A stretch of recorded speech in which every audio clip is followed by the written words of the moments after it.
Bank resolution আইন, লুটেরাদের কাছে bank ফিরিয়ে দেওয়ার যে আইন, সেটাকে সংসদে নিয়ে এসে পরিবর্তন করতে হবে। লুটেরাদের কাছে ব্যাংকের মালিকানা ফিরিয়ে দেওয়ার কোনো সুযোগ রাখা যাবে না। বাংলাদেশের অর্থনীতি একটা খাদের কিনারায় দাঁড়িয়ে আছে। এই খাদের কিনারায় যারা বাংলাদেশের অর্থনীতিকে নিয়ে গেল, সেই সব লুটেরাদেরকে আবারও একীভূত হওয়া ব্যাংকগুলো মালিকানা ফিরিয়ে দেওয়ার একটা আইন সরকার বাস্তবায়ন করেছে। আপনারা জানেন যে সব ব্যাংক লুটেরেরা বাংলাদেশ থেকে হাজার হাজার কোটি টাকা তারা পাচার করেছে, তাদের কাছে একীভূত হওয়া ব্যাংকগুলোকে ফিরিয়ে দেওয়ার জন্য মাত্র 7.5% অর্থ তারা যদি ব্যাংক দিতে পারেন, তাহলে তাদেরকে ব্যাংকগুলোর মালিকানা দেওয়া হবে। এমন করে বাংলাদেশে ব্যাংক রেজুলেশন আইনটা পাশ করা হয়েছে। এটা অত্যন্ত দুর্ভাগ্যজনক।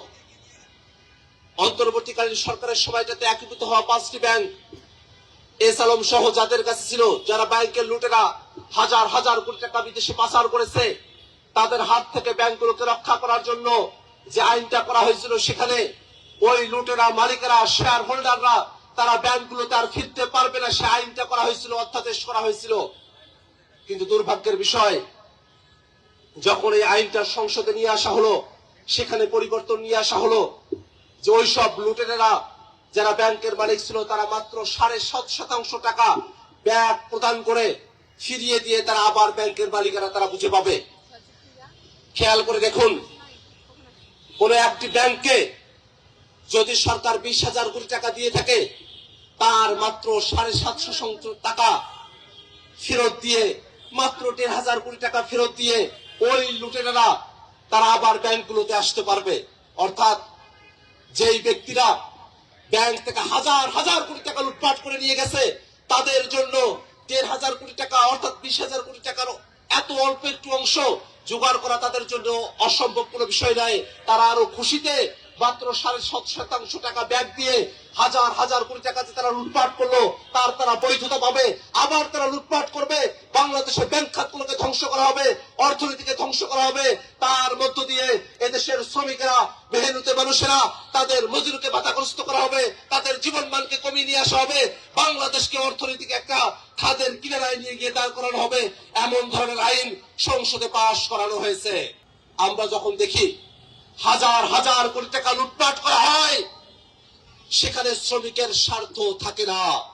শ্রমিকদেরকে ব্যবহার করে যখন দেশের অবস্থা ভঙ্গুর হয়ে পড়বে, আমাদের এই শ্রমিক শ্রেণী সব থেকে বিপদের মধ্যে তারা পড়বে।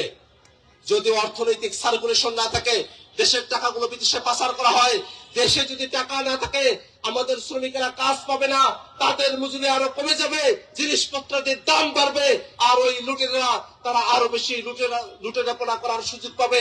এই ধরনের ব্যবস্থা আমরা এই বাংলাদেশে প্রত্যাশা করি না। আমরা বিরোধী দলের পক্ষ থেকে এই যে লুটেরাদের কাছে ব্যাংক ফিরিয়ে দেওয়ার আইন করা হলো, তার বিরোধিতা করেছি, কিন্তু আমাদের কথা তারা শোনে নাই। আমরা দূর থেকে দেখলে মনে হয় সংসদে যে আইনগুলো পাশ করা হলো, সেটার সাথে শ্রমিকদের কোনো সম্পর্ক নাই।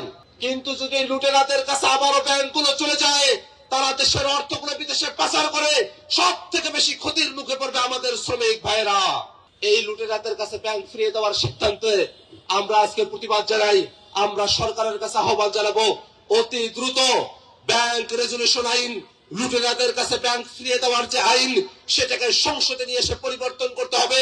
লুটেরাদের কাছে ব্যাংকের মালিকানা ফিরিয়ে দেওয়ার কোনো সুযোগ রাখা যাবে না।